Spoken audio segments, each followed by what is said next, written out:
Em 27 de outubro de 2002, o vencedor exclamou: "A esperança venceu o medo". A frase foi um dos lemas da campanha à presidência de Luiz Inácio Lula da Silva, do Partido dos Trabalhadores. E o presidente eleito naquele domingo a repetiu ao vivo no Fantástico.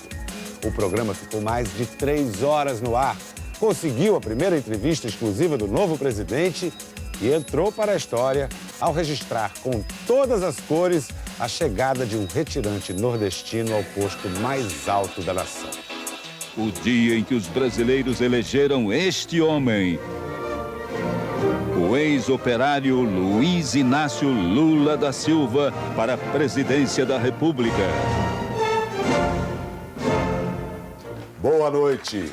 A história do Brasil está sendo escrita neste momento. Luiz Inácio Lula da Silva se tornou hoje o candidato mais votado da história. Que ninguém nunca mais ouse duvidar da classe trabalhadora.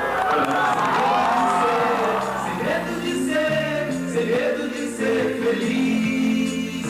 Sem medo de ser, sem medo de ser, sem medo de ser feliz. Pela primeira vez na história, um brasileiro nascido na miséria chega à presidência da República. Luiz Inácio Lula da Silva é de Caetés, no agreste pernambucano. Nasceu em 27 de outubro de 1945. Os pais eram lavradores. Aos 7 anos, enfrentou uma viagem de 13 dias num pau de arara até São Paulo. A gente vinha com uma vontade enorme de chegar em São Paulo, porque a gente ouvia os grandes falarem que São Paulo era bom, que São Paulo as pessoas tinham chance, que São Paulo os mais velhos podiam trabalhar. Foi com essa expectativa que eu vim para São Paulo. Aos 15 anos, Lula pisou pela primeira vez numa indústria metalúrgica, uma fábrica de parafusos. Aprendeu a profissão de torneiro mecânico. Em 1975, foi eleito presidente do Sindicato dos Metalúrgicos de São Bernardo do Campo e Diadema. Foi reeleito em 78. Lula convocou greves gerais. Em 79, 170 mil metalúrgicos pararam. Um ano depois, foram mais de 300 mil. A greve não acabou.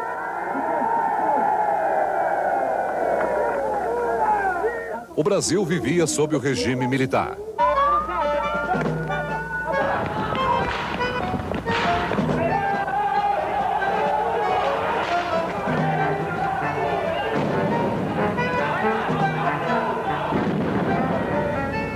Greve que nós trabalhadores entendemos é o direito máximo da categoria, é o desejo espontâneo da categoria de parar as suas atividades quando as suas reivindicações não são atendidas pela classe empresarial. Em 10 de fevereiro de 1980, Lula funda o PT, Partido dos Trabalhadores, junto com intelectuais, sindicalistas, políticos e religiosos.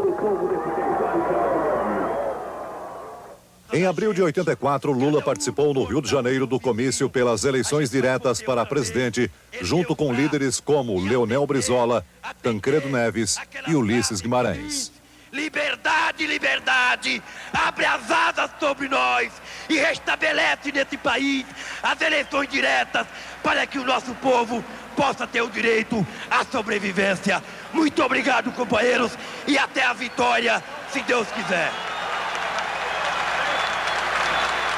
Neste 27 de outubro, Lula chegou lá. Lula lá, é a gente junto, Lula lá, brilha uma estrela, sem medo de ser, sem medo de ser, sem medo de ser feliz.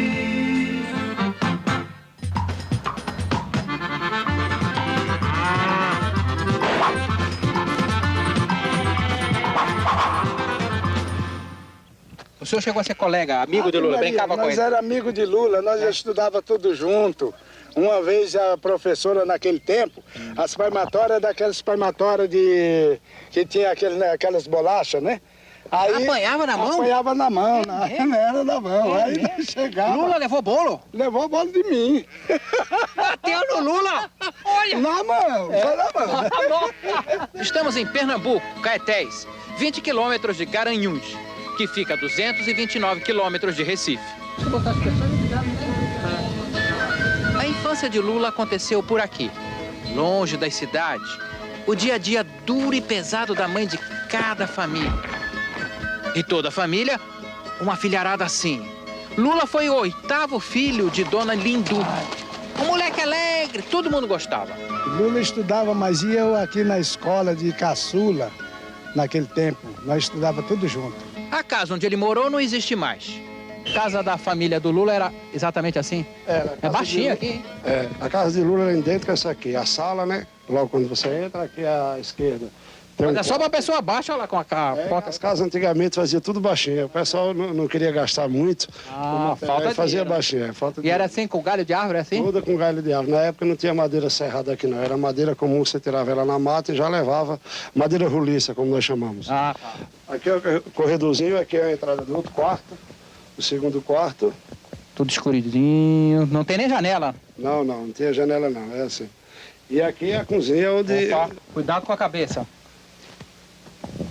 Aqui é a cozinha. E aqui é a cozinha onde o pessoal faz a refeição e se alimenta. Saindo de Pernambuco, descendo, São Paulo, Santos, que fica a 72 quilômetros da capital. Vavá conta como a família veio parar em Santos, onde o pai já estava, trabalhando no porto. O pai tinha trazido apenas um irmão para Santos. E foi ele que escreveu uma carta para a mãe em Pernambuco, fazendo de conta que era o pai. Na carta, chamou toda a família para largar tudo e se mudar para São Paulo. Enquanto chegou aqui não era nada disso. Chegou aqui o bicho pegou, viu? Porque ele não sabia, chegamos de surpresa aqui. Entra mais em 7, 8 aí, chegamos aí. Ele não estava esperando a gente. Aí vocês vieram chamar direto aqui? Direto aqui, ficou surpreso, né? Porque ele não sabia onde ia colocar a gente. Porque tinha outra família aí, né? Ah, ele tinha outra família aqui em Santos? Tinha. Meu pai veio em 45 e trouxe outra família. Sozinho, chegou aqui, ele arrumou outra mulher, trouxe do norte. E ele chegou e estava morando com ela. Tinha mais 2 filhos. Ele ficou sem ação, né, Maurício? Toda encrenca nossa com o pai, com a minha mãe, foi por causa do cachorro que nós esquecemos. Como cachorro? Cachorro lobo, que nós esquecemos nós. Ele queria que nós tivéssemos trazido o cachorro. O cachorro que estava lá em Pernambuco? Estava lá em Pernambuco. Era para ter trazido o cachorro, ele não incomodava. Ele queria que trouxesse o cachorro de qualquer jeito. E minha mãe não estava preocupado com o filho, ele queria o cachorro. Eu queria o cachorro dele. E minha mãe pegou, vendeu as terras. Acreditando na carta? Acreditando na carta e veio embora. Foi sorte nossa também ela ter acreditado, né? Senão nós tínhamos... O Lula estava lá até hoje? Até hoje, se tivesse, né? Se a gente não tivesse... Se tivesse sobrevivido, né? Qual é o meio de vida que a gente tinha no norte? Nenhum. Não tinha nada. Em 1978, o Lula foi convidado para posar nu para a revista. Nu? Posar nu para a revista Playboy. Que isso? O Lula... Mas é uma revista com mulher pelada, pegaram o líder sindical? Então, não sei se era por causa de carência, né, de símbolo, mas o Lula estava se tornando um símbolo sexual. Mas e o Lula, quando recebeu o convite? Ah, o Lula concordou. Ele queria posar, topava posar pelado? Topava, eu acho que o único problema foi o cachê, né? E depois, consultando a Marisa também, a mulher do Lula, eu sei que ela não gostou muito da ideia, enfim, acabou não concretizando. Eu acho também que a revista tem um prejuízo muito grande, né? Estamos em São Paulo, na região do ABC, Santo André, São Bernardo, São Caetano, do ladinho da capital. O Bar da Rosa, grudado no Sindicato dos Metalúrgicos em São Bernardo. E aqui nesse bar foi a primeira reunião que nós tivemos para o Lula vir para o sindicato. Para trazer ele para o sindicato não foi fácil, não, mas ele veio. Mas por que não foi fácil? Porque ele não gostava, ele não entendia muito. Ele falava isso para nós: ó, gente, não vamos se meter em política. Ele falava isso: pô, você é tonto, você em vez de namorar, de passear, você vai ficar se meter em sindicato, cara, que isso? Não era ainda a área dele. A área dele era futebol e as meninas. E baile. Os dois amigos que foram vizinhos de Lula, companheiros de baile no clube em São Caetano. O primeiro casamento de Lula foi com a irmã deles, Maria de Lourdes. Aqui era a hora da choradeira. Como choradeira? Eu ratei para pagar a entrada. Ah, ninguém tinha. E era problema. O Lula desempregado. Ele não gostava de sair porque, não, tô sem dinheiro e tal. Falava, não, você vai junto, vamos todo mundo junto. E alguém pagava? Aí a gente fazia um rateio e todo mundo pagava. E quando ele tinha dinheiro também, que a gente não tinha, ele também bancava. Era vice-versa. E o seu Lula é bom de baile? Ele é fraco, ele é fraco. Ele é fraquinho, para dançar ele é fraquinho. Inclusive, quando ele ia com a minha irmã, ele ficava sentado e quem dançava com ela era eu. Só eu dançava com ela porque ele tinha ciúmes que outro dançava. Ele começou a aprender uns passinhos. Sim. Você ensinava? Eu ensinava ele foi aprendendo. Ele já estava bonzinho, enfim. Já. Já. Não aprendeu um pouco? Ele dava uns passinhos assim, meio. Como é que é? Uns passinhos meio. Isso para dançar, se eu te contar, era depois de 2 rabos de galo, hein? Senão não dançava. Não dançava. Era devagarzinho pra dançar? Devagar. Ele gostava mais de apreciar, ficar olhando. Enquanto ele batia uma bolinha. Também. Ah, batia bolinha? Lá na Vila Carioca. Nisso ele era bom? Era bom. Era bom. E bola é bom. Baile não, mas bola? Bola e boxe. Boxe? Boxe também, ele bate bem.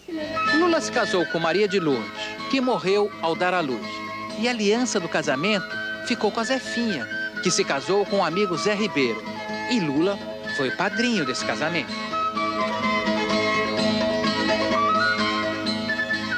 Um dos grandes sonhos do Lula, ele sempre sonhou em ter um terno com colete, né? E o Lula comprou a prestação, um terno na cooperativa da Volkswagen, né? Um terno com colete. E o Lula saiu do sindicato todo alinhado, todo bonito. Né? Quando ele saiu de lá de terno, o pessoal deve ter estranhado, não? O pessoal estranhou sim, né? Mas o Lula de terno, com colete principalmente, né? Com o tchan, era o terno com colete, né? Ele sabia da nota de gravata, tudo? Eu não sabia muito bem, né? Acho que até hoje ele não sabe muito bem da nó em gravata, não. Ele recorda quando Lula e outros sindicalistas alugaram um ônibus para viajar até Brasília e acompanhar um processo importante. Marisa, mulher de Lula, também foi. Eu me lembro muito bem, foi um fato que me marcou muito, que a Marisa, ela ficou observando muito Brasília, andava para cá, olhava o Congresso Nacional, olhava aquela avenida das embaixadas, né? Olhava onde que morava o Palácio do Presidente, e ficou observando. Chegou um determinado momento que ela chegou para o Lula e disse assim, ó Lula, sabe de uma coisa? Por mais que você possa sonhar em ser presidente do Brasil, eu acho que dificilmente essas pessoas que residem aqui em Brasília, que moram em Brasília, vão permitir de você ser presidente do Brasil. Ao vencedor, desejo boa sorte na condução dos destinos do nosso Brasil. Deste momento histórico, são 22h38, hora de Brasília. Luiz Inácio Lula da Silva se ergue, faz o gesto da vitória. A esperança venceu o medo.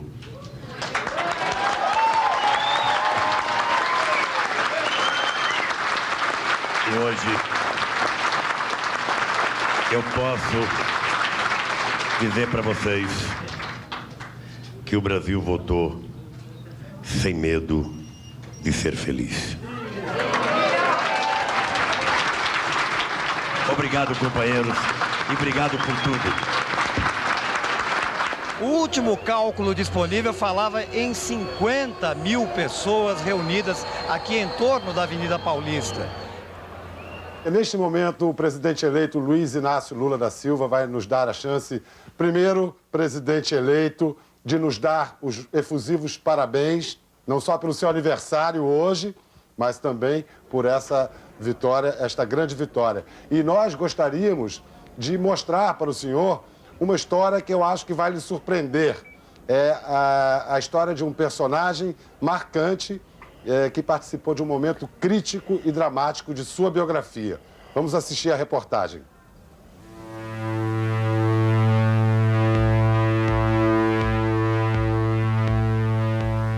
Este homem de 62 anos coleciona histórias que pouca gente conhece.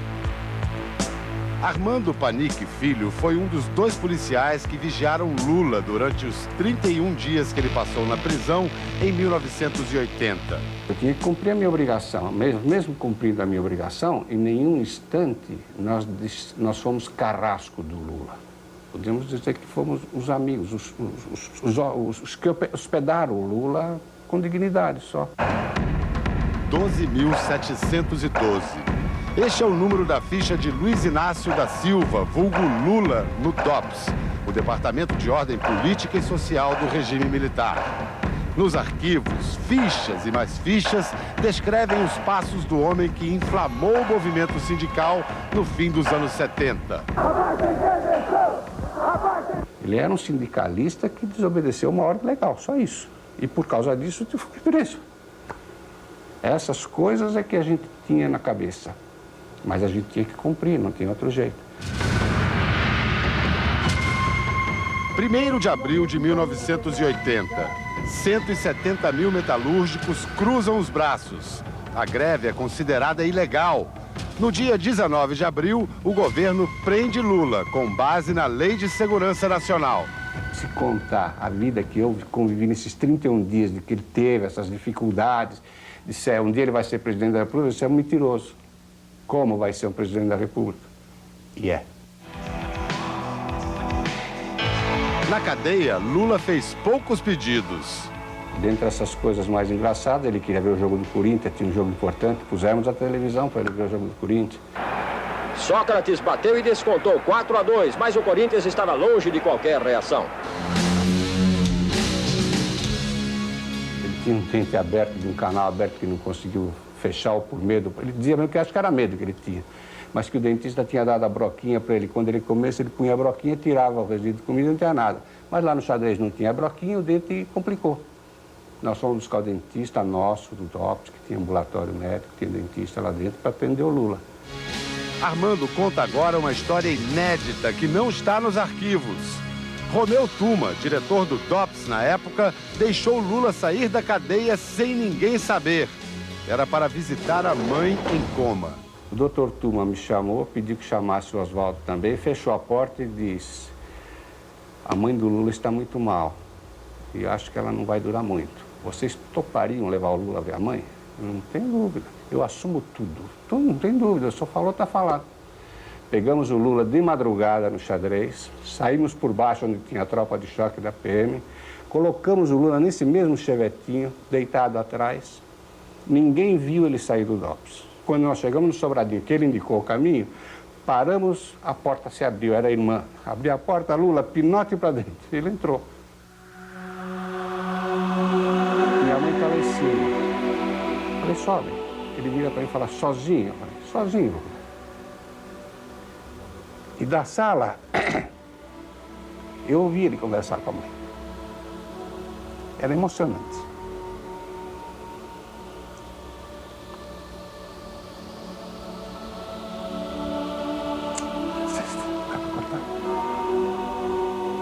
Acho que o Lula vai se lembrar muito disso. Eu acho, eu penso que para ele foi, para ele e para a mãe, o mais importante. Tem 22 anos essa imagem, é o dia em que nós levamos o Lula para o velório da mãe. Nesse dia a Marisa estava junto. Ela na frente, o Lula, eu atrás e o Oswaldo na direção. O DOPS registrou essa saída. As palavras de ordem da multidão entraram para a história. A saída do cemitério foi muito difícil também. Pretendíamos sair pelos fundos, porque a multidão estava à frente. No carro ele me bate no ombro e diz assim, Armando, estou te devendo essa. Você não está devendo nada, nem que fosse conosco você faria a mesma coisa. 19 de maio de 1980. Lula é solto. Armando estava lá. Ele dirigiu o carro que levou Lula, hoje presidente eleito, para casa. Falo muito com os meus botões. Quando eu vejo o torneiro mecânico, sindicalista, chegar à presidência da República. É sério, né? É uma coisa...